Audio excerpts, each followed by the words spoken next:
또 이 세상에서 아무도 날 몰라주고 혼자 있다는 생각으로 마음이 불안하기도 합니다. 시편 기자도 한때는 서글픈 마음이 가득했던 것으로 보입니다. 시편 23편 3절에 보니까 나에게 다시 새 힘을 주시고 당신의 이름을 위하여 바른 길로 나를 인도하십니다라고 그랬어요. 여기서 보니까 나에게 새 힘을 주고 옛날 생에 나를 내 영혼을 소생시키시고 여러분들 기억날 겁니다. 내 힘 다시 새 힘을 주기를 원하는 기도는 현재 힘이 빠졌고 지치고 힘들다는 의미입니다. 그래서 힘을 새롭게 해달라는 얘기죠. 소성시켜달라는 거죠. 마음이 완전히 낙심하여 의욕이 상실되었기 때문에 다시 새 힘을 달라는 겁니다. 우울한 마음으로 하루 종일 서운하고 자책하며 잠만 자고 싶죠. 무엇을 해도 너무 피곤하고 다 귀찮고 힘이 듭니다. 제가 우울증에 관한 그 15가지 질문이 있는데 그거는 전에 좀 했던 것 같아서 제가 요약만 했습니다. 뭘 해도 다 귀찮은 거죠. 이런 현상은 우울증의 모습인데 사람을 무기력하게 만들어갑니다. 주님의 사역을 성실히 하다가도 순간에 지쳐버리고 내가 못나서 모든 일이 다 망쳤다고 자기학대를 하기도 합니다. 그런데 문제는 이런 마음을 자기 스스로 극복할 수 없다는 것입니다. 신앙생활을 오래 하다 보면 이런 과정을 겪습니다. 저도 20대에 참 많이 겪었던 것 같아요. 나는 왜 위선자일까? 나는 왜 줄 속에 살까? 근데 지금 생각해 보니까 큰 죄도 아니고 가벼운 죄고 다른 사람들에 비하면 진짜 제가 봐도 착했던 것 같은데 근데 마음이 여리고 하나님께 가까이 가려고 하는 사람일수록 죄가 작은 것이 크게 보이기 때문에 더 그렇습니다. 그러나 이런 문제는 스스로 결코 해결할 수 없어요. 시편 기자도 시편 42편에 내 영혼아 내가 어찌하여 그렇게 낙심하며 어찌하여 그렇게 괴로워하느냐. 그러니까 이렇게 고백할 정도로 그 외로운 마음의 갈등을 이렇게 이 기도를 통해 시를 통해서 고통을 절규하며 기도했습니다. 따라서 사람은 누구에게나 우울한 마음을 갖고 의욕을 상실하여 모든 것을 포기하고 싶은 상황을 맞이하게 될 수 있다는 것입니다. 항상 기쁘게 사는 것이 아니죠. 어느 순간에 우울함, 슬픔이 있다라는 거죠. 그러면 이렇게 그 우울함 때문에 슬픔 때문에 의욕이 상실된 상황에서 빠져나와 다시 회복하고 감사함으로 살아갈 수 있는 처방이 있다면 그게 뭘까라는 말씀을 좀 살펴보겠습니다. 첫째 일은 그 영적인 위기 상황, 영적인 침체. 이것이 또 어떤 데는 죄 때문에 올 수도 있지만 제가 그렇게 크게 걸리지 않아도 이런 영적 침체기는 옵니다. 이거를 영적 어둠의 터널이라 영성학자들은 표현하기도 합니다. 자, 이럴 때 물론 기다려야 되고 인내해야 되는 건 필요한 것도 있지만 이럴 때일수록 하나님과 관계가 중요합니다. 그래서 영적인 기본기를 점검해야 합니다. 어쩌면 우리 영적인 기본기를 소홀히 할 때 이런 영적 침체가 나타나는 증상이 될 수 있습니다. 오늘 본문에 등장하는 엘리야는 선지자의 대표적인 인물입니다. 영적으로 어둡고 침울한 아하방 시대에 하나님의 능력을 정말 엄청나게 크게 행한 예언자죠. 엘리야는 우리와 같은 사람이지만 기도의 사람이었습니다. 그가 기도하면 3년 6개월 동안 비가 오지 않고 다시 기도하면 비가 왔습니다. 하늘문을 열고 닫는 능력의 응답을 받는 선지자입니다. 그리고 열왕기 오늘 본문 앞장 18장을 보면 바알 선지자들과 영적 대결을 합니다. 그 당시 아합이 외교적인 차관을 위해서 이방인 왕의 딸을 이세벨과 정략적인 결혼을 합니다. 이세벨은 시집 오면서 이제 돈을 빌려주는 거죠. 그러면서 하나님만을 섬기는 이스라엘에 시집 오면서 이방 선지자 무당 850명을 끌고 이스라엘 나라로 쳐들어옵니다. 온 나라를 그래서 제사 지내는 무당의 산당으로 만들어 버렸습니다. 여러분들이 성경을 읽어보면 바알 선지자, 아세라 선지자, 선지자가 오는 줄 아는데 무당이에요, 무당. 그리고 산에 산당을 세웠고 제단을 세웠다니까 무슨 예배드리는 제단이 아니에요. 제사 지내는 곳이 아니라 무당의 무당집. 그러니까 그때 당시에 10,000명 됐다 그러는데 완전히 하나님만을 섬기는 그 나라에 온 각지에 완전 무당판으로 만들어 버렸습니다. 우리나라는 좀 심각하죠. 여호와 하나님을 섬기는 백성과 나라를 섬기는 나라를 우상을 섬기는 나라로 완전히 확 바꿔버렸습니다. 그래서 진정한 신이 누구인가 이제 증명하기 위해서 영적인 대결을 요청했습니다. 이세벨은 엘리야의 요구대로 바알 선지자 450명을 소집해서 갈멜산에 집합시켰습니다. 열왕기상 18장 38절 말씀 시작. 바로 이때 여호와께서 불을 내려 보내셨다. 그 불길은 재물과 장작을 모조리 태우고 제단의 돌과 각주의 흙과 도랑의 물마저 모두 태워버렸다. 자, 하루 종일 이제 어떻게 제단에 어떻게 나무를 마른 장작을 놓고 그 위에 재물을 놓고 이제 먼저 바알 그 선지자들한테 무당들한테 하늘에서 불을 내려서 이 재물을 다 태워봐라. 새벽부터 저녁 늦게까지 바하려고 외치는데도 불이 안 내려옵니다. 심지어는 막 절규합니다. 불이 안 내려오니까 자기 옷을 찢고 막 가슴을 막 상처를 내면서 불을 내려달라고 신이셔, 바알 신이야, 바알 신이야 이렇게 하는데 귀신이 무슨 응답을 줍니까? 세상 것이. 여러분들 세상을 쫓아가면 세상의 신은 응답이 없어요. 저주와 멸망과 연약함밖에 안 줘요. 근데 그게 속아서 계속 세상의 신을 쫓아갑니다. 세상 문화를 따라가는 게 세상 신인 걸 아시기 바랍니다.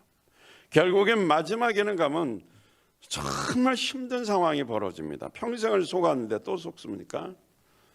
풀릴 줄 알고 이번만 하면 될 거야. 이번만 하면 될 거야. 근데 안 풀려. 마지막에 그냥 죽음으로 끝나는 거다. 후회하지 말고 지금 당장 이제 이 세상 신 멈추십시오. 바알 선지자 세상의 만문의 신이니까 돈이죠. 이 신은 응답을 안 줄 것 같으면서 멸망하게 만듭니다. 빚을 더 많이 지게 만들죠. 이번만 빚내서 한번 저지르면 대박 날 거야. 대박은 커전 쪽박차지. 그게 이제 2배로 늘어나는 거예요. 속지 말라는 거죠. 정말 여러분들이 믿음 따라가야 됩니다. 그래서 바알 선지자들과 대결을 했는데 하루 종일 바알이야 해도 응답이 없는 거죠. 이제 조용히 해라. 너희들이 신은 귀 먹었나 보다. 눈 멀었나 보다. 그래서 이제 어떻게 내가 기도할게. 그러면서 엘리야가 여호와여 불을 내리소서 딱 2번 했어요. 하늘에서 불이 그냥 확 내려와가지고 어떻게 해요? 태우는데 나무부터 그 재물 나무를 다 태웠는데 성경에 보니까 그 주위에 도랑을 파고 바켓을 갖다 물을 붓어요. 막. 물을 잔뜩 붓는데 세상에 물까지 다 핥어서 말라버리죠. 얼마나 강력한 불이 내려왔는지. 하나님이 이분이 여호와 하나님이시다는 걸 증거로 보여준 겁니다. 승리했죠. 그리고 바알 선지자들을 다 멸절시켰다 그랬어요. 그 선지자들을 무당들을 다 죽였습니다. 하나님의 무당은 다 죽이는 것 같습니다. 하나님의 일을 크게 성공시켜 최상의 감사가 넘치는 막 은혜의 절정이었죠. 주변에서 누가 봐도 엘리야 선지자는 위대한 선지자고 정말 하나님의 큰 능력을 행하는 존경받는 하나님의 사람입니다. 그런데 이렇게 바알 선지자들과 대결해서 하나님을 보여준 이 위대한 선지자가 갑자기 이 큰 일을 하고 나서 영적 침체가 닥쳐왔습니다. 열왕기상 19장 2절 현대어 성경으로 보겠습니다. 시작. 이세벨은 엘리야를 죽이기로 결심하고 이렇게 전하였다. 엘리야야, 내가 나의 예언자들을 죽인 것처럼 나도 너를 죽이겠다. 내가 내일 이맘때까지 너를 죽이지 못하면 신들이 내리는 어떤 벌이라도 달게 받겠다 하겠다. 달게 받겠다. 벌이 이상하다. 하여튼 벌을 내리는데 그러니까 이세벨이 이제 어떻게 원한을 이제 엘리야에게 사서 엘리야를 막 죽이겠다는 거죠. 협박을 하는 겁니다. 내가 너를 죽이고 신이 벌 내린다면 내가 받겠다라는 거예요. 그러니까 완전히 자기 선지자 다 죽였지. 그게 사실은 바알 선지자들이 불을 못 내려서 하나님이 살아계신 증거를 들었으면 회개를 하고 벌벌 떨어야 되는데 이 마귀가 더 세게 나오는 거예요. 그 일을 한 사람은 죽이겠다 보니까 아니 믿음으로 큰 일을 해놓고 갑자기 엘리야가 어떻게 해요? 쫄았잖아요. 두려워 떨게 되는 거죠. 그 협박 소리를 듣고 순간에 마음이 무너진 거예요. 엘리야는 혼자였거든요. 우울함에 빠졌고 두려움과 공포에 사로잡혔습니다. 자, 19장 3절 시작. 엘리야는 두려워서 급히 일어나 목숨을 살리려고 도망하여 유다의 브엘사바로 갔다. 그곳에 자기 시종을 남겨두고. 엘리야 하는 짓 좀 보세요. 지금 얼마나 담대하게 영적 전쟁에서 승리했고 사탄의 그 무당들을 다 죽였고, 그리고 거기서 하나님이 살아계시다는 걸 보여줬는데 이세벨이 죽인다는 말 한마디에 갑자기 마음이 무너져서 어떻게 막 급하게 일어나서 죽을 것 같은 거 무서워서 도망갔는데, 여기 보세요. 자기 시종 어떻게 했다고요? 자기 종은 남겨두고 자기 혼자 주랭랑신 거예요. 이건 그래서 누구든지 신앙생활은 보장할 수가 없어요. 현재가 중요한 거예요. 저 사람은 괜찮을까? 아닙니다. 순간에 무너질 수 있다는 거예요. 영적 침체는 누구나에게나 올 수 있어요. 그냥 도망가 버렸는데 여기 보십시오.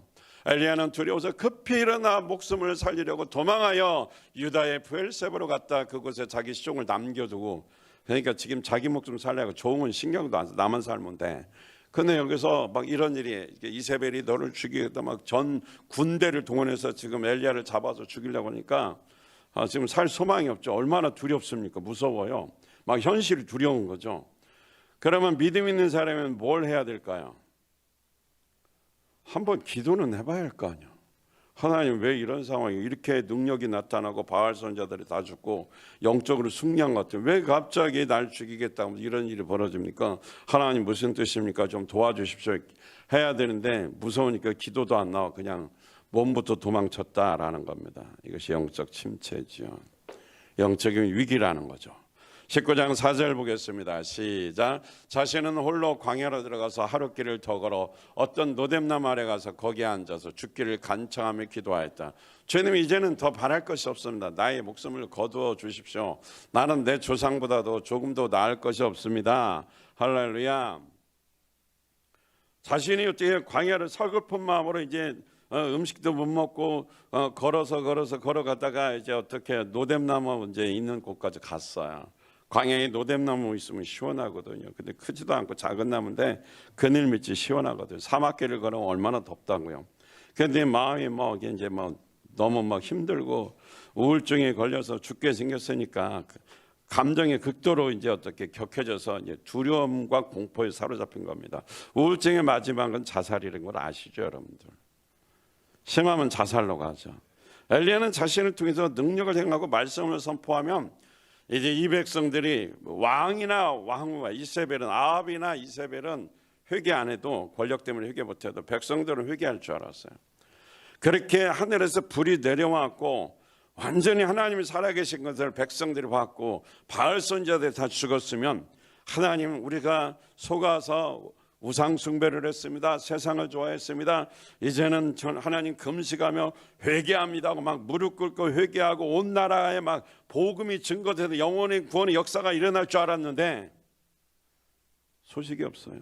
다 숨어버리고, 그리고 자기 그 조상들보다 그 믿음의 조상 선지자들이 그래도 어떻게 해요? 복음을 전해서 그들을 통해서 회개했기 때문에 그들보다는 더 큰 역사가 일어날 줄을 기대했다는 거죠. 근데 하나님 생각해보니까 그들보다도 나는 나을 것도 없네요. 여기서 좌절이 온 거죠. 기대했던 회개와 변화가 안 일어난 겁니다. 온 세상이 우상 숭배로 쑥대봤던 것을 우상이 제거되고 하나님의 살아계신 역사가 일어날 것을 기대했는데 오히려 자신이 죽게 생기니까 거기서 죽음의 공포, 두려움, 어둠의 터널에 빠지게 된 것입니다. 그래서 얼마나 힘들었으면 차라리 이세벨에게 죽었는지 하나님이 죽여주시옵소서 그 말이에요. 노뎀나무 아래서 광야길을 걷다 햇볕이 얼마나 세게 쬐입니까? 밥도 못 먹고 물도 못 먹고 지치고 지친 상태에서 겨우 노뎀나무 그늘 아래 오니까 너무 시원한 거야. 근데 지금 생각해 보니까 되는 게 하나도 없지. 자기는 분명히 하나님의 뜻대로 살았는데 하나님이 시켜서 했는데 눈에 보이는 열매가 없는 거죠. 그러니까 이세벨한테 죽느니 차라리 좀 하나님 그냥 여기서 내 목숨 좀 거둬가 주세요. 이 소리가 쉬운 게 아니잖아요. 얼마나 지치고 힘들었으면 목숨을 담보로 하나님께 지금 악을 쓰고 덤비는 거예요. 하나님이 시켜서 했는데 이런 현상이 왜 나만 죽게 만드냐고. 제가 완전히 그냥 악에 바친 거죠. 사랑하는 여러분, 엘리야가 열심히 사역하고 잘 섬기는 삶을 통해 자신의 기대처럼 백성들이 변하지 않는 것에 대해 회의감을 느끼게 된 본질적인 문제가 뭘까요? 엘리야가 갑자기 이렇게 심각한 우울증에 도달한 것은 그 위기 상황을 맞이하자 하나님께 나와 기도하지 않았기 때문에 사실은 그렇습니다. 우리는 막 기도하라 그러면 너무 식상하게 생각하는데 정말 하나님과의 관계가 중요한 겁니다. 이때 진짜 기도해야 되는데 기도 안 하니까 결국은 죽여달라고 그러잖아요. 한마디로 영적 기본기를 불성실한 거예요. 기본이 불성실하면 다 망가집니다. 아무리 프로 선수가 잘해도 기본기가 틀어지면 갑자기 어떻게 해요? 슬럼프에 빠지게 됩니다. 우리가 영적인 슬럼프에 빠지는 것은 다른 문제가 아닙니다. 영적인 기본기가 불성실하니까 믿음이 뚝 떨어지고 결과적으로 두려움에 사로잡혀서 의욕을 상실하게 되는 것입니다. 영적인 위기와 삶과 사역의 의욕이 상실되는 것은 슬픈 마음이 생기면 즉시 영적 기본기를 점검해야 됩니다. 마음이 의욕이 안 생겨요. 머리는 알아요. 해야 된다는 걸 아는데 옳은 건 아는데 목사님 설교 틀린 얘기 하나도 없습니다. 다 맞아요. 의욕이 안 생겨. 의욕이 안 생겨. 내가 해야 되는 거 아는데 하고 싶은 마음도 안 생겨. 직장 문제, 물질 문제, 가정의 자녀들이 말씀대로 올바로 살도록 인도해야 되는 문제, 그리고 내가 이렇게 살면 안 된다는 거, 목장에도 잘 참석해야 되고, 그리고 내가 그래도 매일은 못해도 일어나서 말씀 보고 기도해야 된다는 거 알아. 근데 안 돼요, 안 돼. 의욕이 안 나오는 걸 어떡할 거예요? 의욕이 안 생겨요. 그럴수록 기본에 충실해야 됩니다. 의욕이 안 생길수록 다른 방법 찾지 마세요. 어디 가서 은혜 받으면 좀 회복될까? 잠깐은 되겠지만 결국은 내 기본기가 안 되면 뭐예요? 그건 남의 거예요. 순간에 무너져버려. 다 사라져버려. 속지 마십시오. 기본기를 튼튼히 해야 됩니다. 스스로 말씀과 기도 생활을 성실히 잘해야 되는데 그거를 소홀히 하고 자꾸 다른 방법 해결책을 찾았다면 회개하십시오. 우리는 회개는 뭐 사람 죽여야 회개하는 게 아니잖아요. 가장 기본적인 거, 이게 제일 큰 회개예요. 이것이 이 기본기를 하지 못한 걸 진짜 회개해야 돼요. 여기서 새 힘이 솟아나고 소성케 되고 새로워지는 겁니다. 변명과 이유를 대고 이런 핑계 저런 핑계 대봐야 소용없어. 십자가 보혈 앞에 어느 내가 영적 기본기, 신앙의 기본적인 거, 말씀과 기도 생활하는 거, 소홀히 한 거 그냥 인정하고 회개하십시오. 기도는 하는데 성경은 안 읽고, 하나 말씀에서 하면 숙제 많은데 안 읽죠. 이 핑계 대고 저 핑계 대고, 그 얼마나 교만한 거예요 그게. 그리고 숙제 안 해놓고 막 핑계 대고 인상 쓰고 막 이런 거 하나님 안 좋아해요. 별로 안 좋아해요. 자기 문제인데 왜 자꾸 남의 탓합니까? 하나님 앞에 좀 성실하십시오. 하나님이 다 보고 있다라는 거죠. 내가 아무것도 안 봤는데 어떻게 내가 이런 설교를 할까? 본 것처럼 설교하잖아요. 그건 하나님이 시키는 거예요. 지금 뭔지는 모르지만 여러분 속에 교만이 있다라는 거죠. 기본기가 안 되는 거 막 된 것처럼 자아 비판을 왜 남을 비판합니까? 그건 기본기가 잘못된 거예요. 나를 봐야지 왜 다른 사람을 봐요? 회개하십시오. 그래야 일어날 수 있고 기도문이 열립니다. 기도 막혔죠? 그 교만해서 그래요. 자꾸 남의 탓하고. 왜 사람 미워합니까? 기도문 안 열려요. 응답 안 됩니다. 나중에 하나님 또 원망하게 돼요. 그리고 이런 기본기 속에 순종은 꼭 따라가야 됩니다. 내 마음대로 하지 말고. 두 번째, 의욕이 상실할 때 회복하려면 성령 충만하면 됩니다. 엘리야는 의욕이 상실해 하나님께 자신을 죽여달라고 원망하다가 얼마큼 시간이 지났는지 모르는데 지쳐서 어떻게 죽여달라고 죽여주세요 하다가 그 노된 마음 그늘 안에 시원하잖아요. 그리고 자기도 모르게 잠들었어요.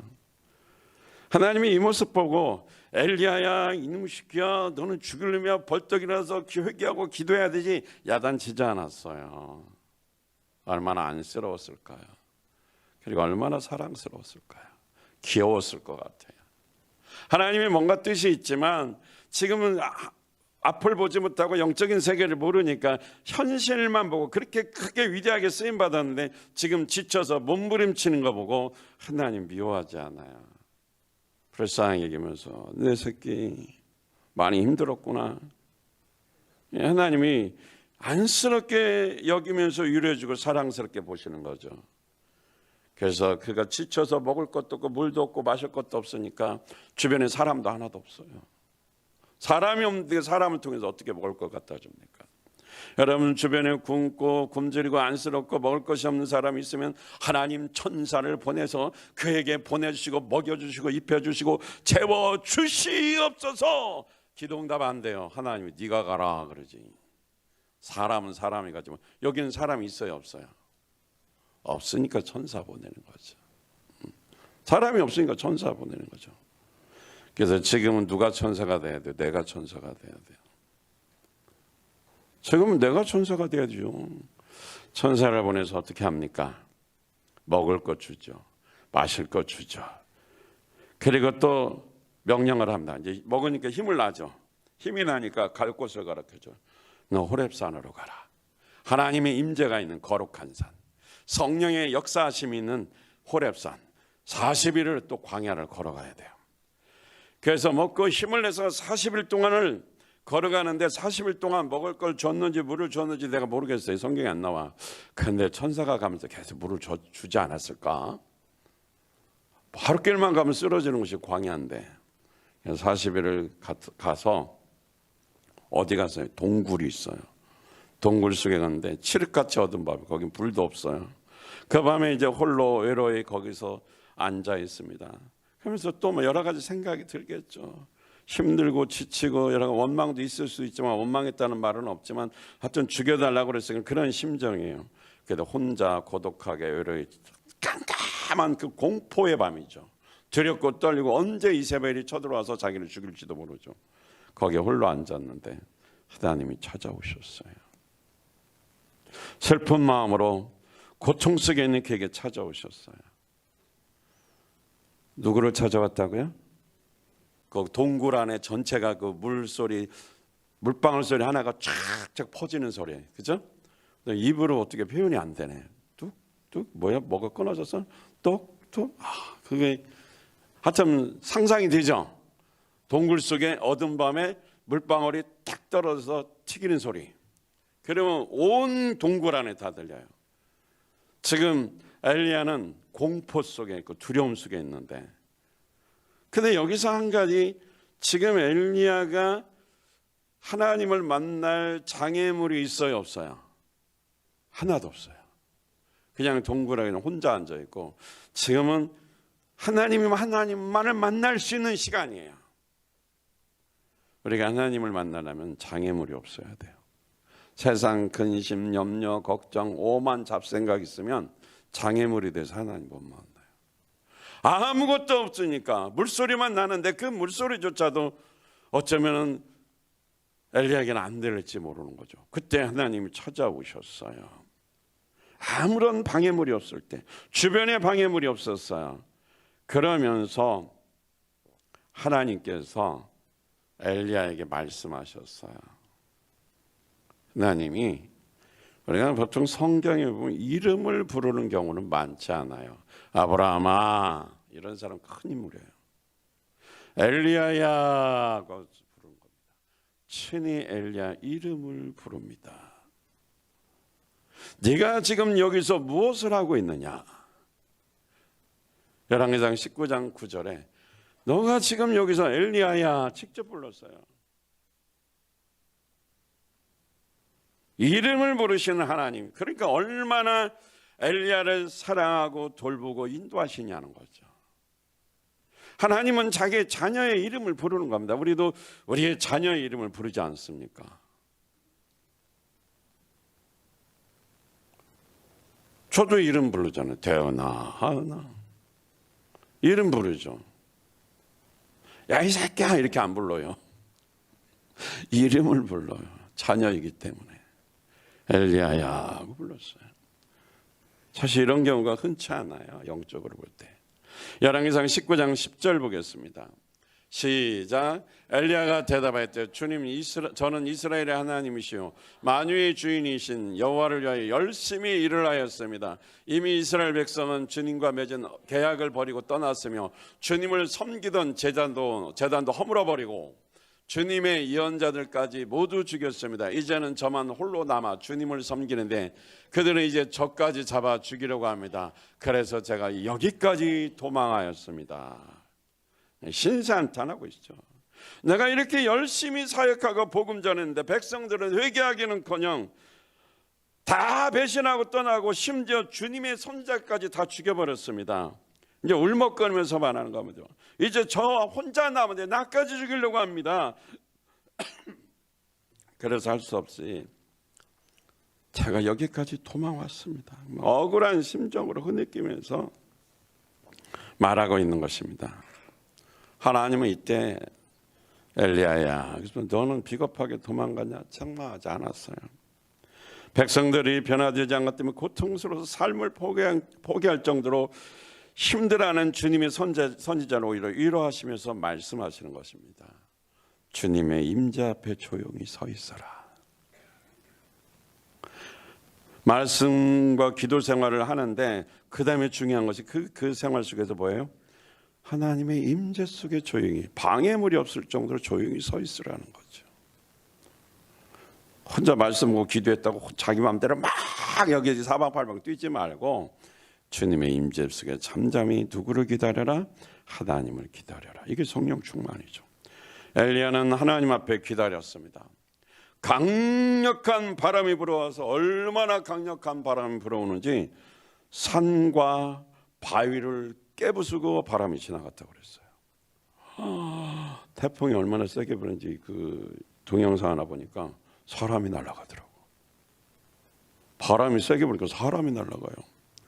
근데 여기서는 산이 날아가고 바위가 깨져버릴 정도로 엄청난 바람이 부니까 하나님이 거기 계시는가 그런데 안 계셨어요.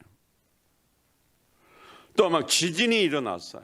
지진이 일어나서 불이 나고 막 산이 난리가 났어요. 근데 그 주님은 그 지진 가운데 불나는 유황불이 흘러나오는 거기에도 계시지 않았어요. 큰 소리와 불이 지나간 뒤에 갑자기 조용한 소리가 들렸어요. 옛날에는 이 소리를 무슨 소리라고 그랬죠? 조한목 집사님? 그렇지, 세미한 소리가 들린 거지. 부드럽고 인자하고 조용한 소리가 들렸습니다. 우리가 통성기도도 하지만 때로는 주님의 임재 앞에 하나님이 뭐라고 하시는가 기다려야 돼요. 그러나 생각이 많고 바쁜 사람은 하나님의 세미한 소리를 못 들어요. 못 들어. 일이 많고 걱정이 많고 근심이 많은 사람은, 자기 학대가 많고 자기 불평이 많은 사람은 하나님 음성 못 들어요. 다 내려놓고 어떻게 주님이 기다려라 그러면 거기 기다리면 돼요. 처음에 들렸던 동굴에 들어오자마자 들렸던 그 하나님의 목소리가, 음성이 다시 들려서 세미한 음성으로 대화하기 시작합니다. 엘리야에게 엘리야야 하고 친히 부르면서 두 번째 다시 하나님의 임재 앞에 서 있으라고 말씀하신 것은 내가 하나님이시다라는 것을 확인하는 장면인 것 같습니다. 엘리야는 하나님과 교제를 통해 관계가 회복되었고 잃어버렸던 열정을 다시 회복했습니다. 이제 기운을 내서 더 위대하게 새로운 사역에 대한 임무를 받았습니다. 이제는 도망갔던 그곳에 가서 하사엘에게 기름 부어 시리아의 왕으로 세우고 아합 왕과 그 이세벨이 죽이려고 했던 그 이스라엘에 가서 이제는 예후에게 새로운 왕 기름 부어 새로운 왕을 세우라는 사명을 보여받았죠. 완전히 쿠데타나 마찬가지죠. 그러니까 결국 하나님을 거역한 백성과 나라는 하나님이 심판하셔서 말씀과 더불어서 심판하신다는 말씀을 보여주면서 엘리야를 통해 다시 어떻게 심판하는 그 나라를 일으켜 세우는데, 새로운 리더를 세우는데 네가 그 일을 하라 이 말이에요. 더 큰 일을 감당합니다. 잠시 침체하면서 그냥 하늘에서 불이 내려서 바알 선지자 뭐 멸절시키고 그 재물 태우는 건 아무것도 아니에요. 나라를 완전히 통째로 바꾸는 건 누가 하셨어요? 변혁시키는 건 하나님이 하신 거죠. 하나님을 만나는 순간에 엘리야가 할 것이 없어요. 새로운 왕을 세워서 너는 가서 기름 부어 왕으로 임명만 하라는 거죠. 만약에 이대로 갔으면 어쩌면 엘리야가 교만할 수도 있잖아요. 아니면 더 작은 일하다 끝날 수도 있잖아요. 영적 침체 속에서 죽음의 위협을 느끼는 순간 내 힘으로는 사람들을 바꿀 수 없고 세상을 뒤집어 엎을 수가 없다. 하나님이 세상을 변화시키고 구원시키고 치유할 수 있는 능력과 은혜가 전혀 없다라는 걸 자기 목숨도 하나 지키지 못하는 자니까. 근데 누구를 살려요? 나 하나도 어떻게 요리 못하고 나 하나도 어떻게 움직이지 못하는 그런 무능한 내가 어떻게 나라를 회개시키고 변화시키고 구원을 이루겠냐 이 말씀이죠. 그러니까 나를 죽여달라고 그러잖아요. 하나님은 참 수가 높으신 분이야. 고수요, 고수. 저는 바둑은 잘 못 둬요. 근데 있잖아요, 뭐 하면 고수 있잖아요. 수를 몇 수 앞서서 보는 사람. 인간이 아무리 바등바등거리고 자기가 잘난 척해도 하나님의 수는 못 당해요. 벌써 그를 훈련시켜서 더 큰, 더 위대한 일을 시키기 위해서 그런 침체 속에 잠시 영적 어둠의 터널 속에 잠시 갇혀서 고통하며 절규하게 만들어서 그때 하나님이 나타나 너는 나를 기다려라. 이런 위기가 아니고 하나님 찾으라 기다려라 그러면 사람들은 귓등으로도 안 들어요. 복음을 듣는 사람들은 위기 가운데 있는 사람들이 절대 절명의 순간에 있을 때 뭐 지푸라기라도 잡을 심정으로 그때 예수를 만나는 경우가 참 많습니다. 암이 걸려서 죽게 됐든지 사업이 쫄딱 망해도 오갈 데 없다든지 뭔가 뭘 해도 안 되니까 이제는 그냥 다 내려놓고 막 죽을 날만 기다릴 때 복음을 들으면 기쁜 소식이니까 그때 예수를 믿는 경우가 참 많아요.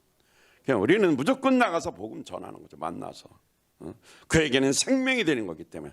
그런데 그렇게 복음 전한다고 해서 무슨 일이 막 일어날 것 같은데 아무 일도 안 일어날 때도 많아요. 하나님은 뭔가 나를 만져주시고 우리 교회를 든든히 세우고 목장을 뭔가 다시 수정하면서 정비시키는 겁니다. 그래서 나부터 정신 차리고 교만하지 말고 내려놓고 하나님 앞에서 올바로 서야 됩니다. 감정 가지고 모든 걸 대처하지 말고 잠잠히 하나님 앞에서 누구 사람 비유하지 마세요. 내 잘못이에요. 내 잘못. 그러면서 내 모습을 하나님께 내놓으십시오. 그러면서 거기서 다시 일어납니다. 의욕이 상실되는 거죠. 하기 싫을 때 만나요. 한 가지 일을 여러분 40년을 한다고 생각하십시오. 쉬운 게 아니에요. 장사를 40년 동안 똑같은 장사를 지겨워가지고 빨리 때려치고 여행 가려고 그래. 대부분 10년 만에도 지겨운데 아무리 하나님의 일이 신나서 할지라도 40년을 똑같은 일을 똑같은 사람만 보고 있으면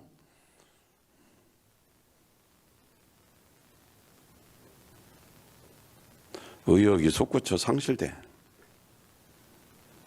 그래도 감사한 게 목사를 30년을 넘게 봐도 그냥 감사한 게 감사해. 근데 나는 똑같은 얼굴만 보는 게 좀 힘들긴 해. 새로운 얼굴이 좀 많이 보였으면 좋겠어요. 한 가지 일을 계속 해도 변화도 없고 뭔가 일어나지도 않고 그러면 눈 떠도 그 얼굴, 앉아도 그 얼굴, 또 만나도 그 얼굴. 그러면 그게 처음에는 즐거운 것 같지만 진짜 힘든 일이에요. 그게. 목자들이 많이 힘들 거예요. 목은 탓하지 말고 본인이 바꿔지면 돼요. 하나님 앞에 서 계십시오. 그럼 하나님이 말씀하시잖아요. 엘리야가 하나님 앞에 서 있었어요. 그러면 하나님 만나고 성령 충만해서 기분 좋은 거 치유받은 걸로 끝난 게 아니에요. 그의 의욕을 상실하고 우울했던 마음, 침체됐던 마음이 다 치유될 뿐만이 아니라 그걸로 끝나면 거기서는 망해요. 치유 사역이 치유로 끝나면 망하는 겁니다. 치유를 넘어 복음으로 가야 돼요. 사명을 줬어요. 자기를 죽이려고 했던 다시 이스라엘로 가래요. 무서워서 도망쳤던 그곳으로 다시 가래요. 도망가봐야 제자리 가는 거 아시죠? 하기 싫어서 무서워서 도망가 봐야 다시 제자리로 끌려서 거기서 버티고 이겨내야 되는 거예요. 어쨌든 회복해서 다시 가서 예후라는 왕을 새로 세우고 아합의 정권은 다 사라져버리고 하나님이 일하셨습니다. 우리는 하나님의 음성을 들어야 되고 그 다음에 하나님을 말씀하십니다. 넌 너 혼자가 아니야. 너는 너 혼자인 줄 알지? 그래서 무서웠지, 공포에 떨었지. 넌 너 혼자가 아니야, 엘리야야. 그래서 하나님이 동역자들을 붙여주셨어요. 열왕기상 19장 18절 시작. 그렇더라도 나는 이스라엘에서 바알에게 무릎을 꿇거나 경배하지도 않고 바알 신상에게 입맞추지도 않은 사람 7,000명을 남겨두겠다. 너 같은 사람 7,000명을 내가 만들어줄 거니까 걱정하지 말라는 거예요. 순수하게 복음으로 하나님만 사랑하고 세상에 타락하지 않고 바알에게 무릎 꿇지 않은 순수한 하나님의 사람 선지자 7,000명을 남겨두겠다. 너는 혼자가 아니라는 거죠. 이걸 못 보니까 힘들었는데 하나님이 우군을 이렇게 많이 붙여놨어요. 여러분 지금 혼자 같습니까? 절대 그렇지 않습니다. 교회는 혼자가 아니잖아요. 공동체잖아요. 힘들고 어려울 때 일단은 제가 여러분을 위해서 기도해 줄 수 있잖아요. 기도하는 우군이 제일 큰 우군이잖아요. 그런데 어느 날 보니까 긍정적인 믿음의 눈으로 보니까 나와 함께하는 동역자가 많이 있다는 걸 어느 순간에 알게 됩니다. 지금도 우리가 복음 전하기 위해서 정말 애쓰는데 제 눈에도 아직 안 보이는데 제가 그림을 그려봤어요. 어느 날인가 한 사람 두 사람 여기 한 사람 붙기 시작하는 거예요. 복음 전도자가 만들어지기 시작하는데 한 사람 두 사람 두 사람 점점 늘어나는 환상처럼 믿어지는 거예요. 나는 여러분이 다 그런 7,000명이 될 줄로 믿습니다. 마지막 죽을 때까지도 변질되지 않고 하나님의 사람으로 예수님의 제자로 죽을 때까지도 복음 전도자로 사는 사람이 되기를 축원드립니다. 예수의 제자가 바로 그런 사람인 것입니다. 엘리야는 의욕을 상실하고 죽음의 직전에 다다른 고통을 경험했지만 하나님의 임재가 있는 호렙산에서 하나님의 세미한 음성, 조용하고 부드러운 음성을 듣고 심신이 회복되었어요. 마음과 영적으로 모든 것이 다 회복되었죠. 정신적으로 한마디로 성령 충만해진 겁니다. 순수한 제자 7,000명까지 얻게 되었습니다. 여러분은 신앙생활 열심히 하다가 생각대로 목장이 변화되지 않고 가정의 환경이 더 어려워지고 뭔가 했는데 더 실패하고 그래서 의욕이 상실되는 슬픔, 우울증에 빠지진 않았습니까? 하나님과 관계를 먼저 회복하십시오. 너무 쉽잖아요. 그러니까 안 믿어. 좀 복잡하게 여러 가지 과학적으로 논리적으로 이성적으로 뭔가 좀 해결책을 착착착착 제시해 줬으면 좋겠는데 뻔한 소리 하는 거죠. 뻔한 소리. 하나님과 관계를 회복합시다. 누가 몰라? 누가 몰라? 한번 찾아서 그럼 나한테 알려주시던지 답을 좀 찾아서. 본인이 답이 있으면 찾아서 알려줘 보세요. 근데 그 다투어서 하니까 뭔가 되든가요? 잠깐 되는 것 같아 다시 안 되잖아요. 그러니까 그런 과정을 거치는 걸 무시하지는 않습니다. 엘리야처럼 이렇게 엄청난 과정이 있어요. 근데 결국은 그 과정을 겪고 고난을 겪고 어려움을 겪고 마지막에는 죽여달라는 그런 위기 상황까지 갔을 때 드디어 하나님이 만나는 거죠. 왜 중요한지를 깨달은 거죠. 엘리야처럼 죽음 직전까지 가서 하나님 음성을 듣고 만나서 회복될래요? 지금 중간이면 여기서 스톱하고 하나님 찾을래요? 선택과 결정은 여러분의 몫입니다.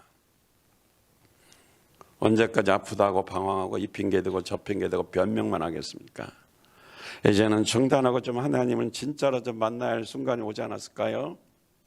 왔죠?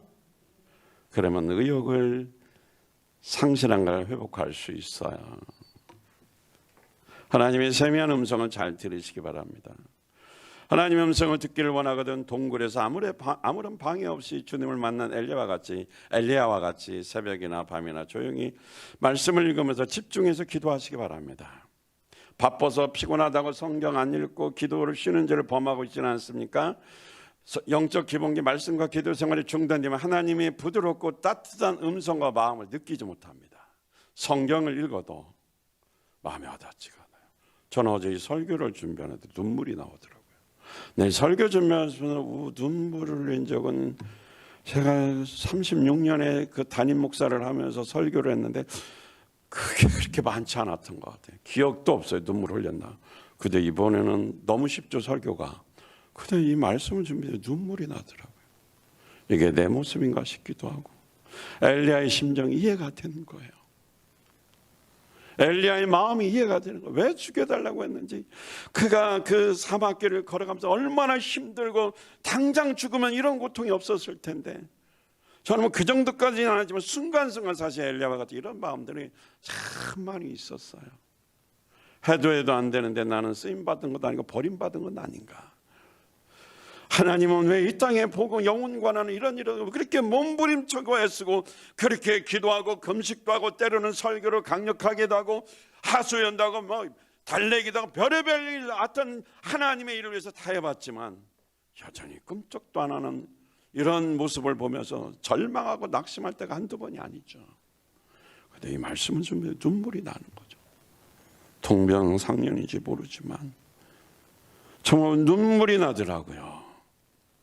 그래서 모든 성도들이 주님께 마음을 집중하고 찬양도 주님께 집중해서 정말 하나님이 받으시는 오늘 예배가 되었으면 하는 그런 간절한 마음을 가지고 사실은 새벽에도 계속 그런 기도를 했습니다.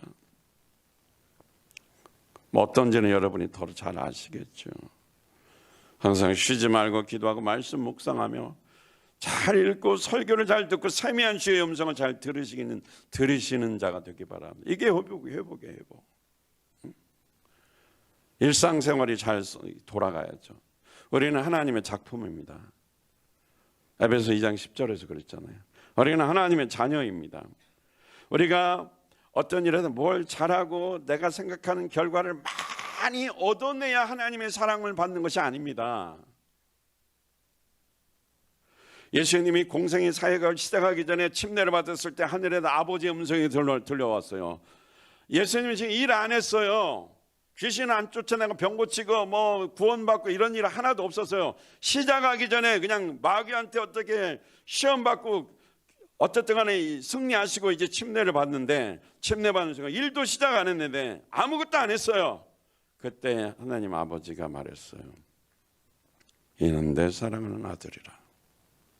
그리고 내가 기뻐하는 자라. 그냥 아들 자체를 사랑하고 아들 자체를 기뻐한 거지, 그가 무슨 일을 많이 해서 사랑하고 기뻐한 것이 아니고 인정한 것이 아니고 그냥 아들이니까 아들로 인정한 겁니다. 그래서 사랑한 거예요.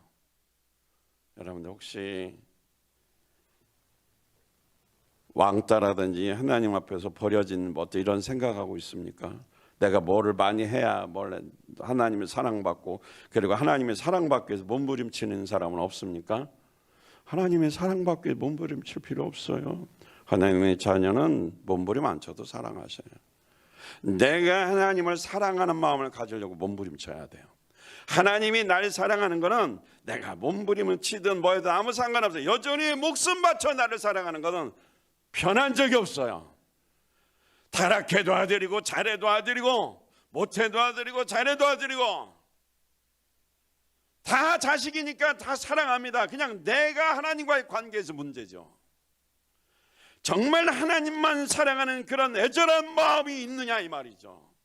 그게 안 생기니까 우리는 몸부림치면서 하나님을 사랑을 달라가는 것이 아니라 하나님을 사랑하는 마음이 넘치게 해달라고 기도하고 찾아 나서는 겁니다. 주님이 찾아오셨으니까 그 찾아오신 주님이 영접하고 내가 하나님을 사랑하는데 내 마음을 드리고 최선을 다하라는 거죠. 하나님의 사랑은 우리를 버린 적이 없잖아요.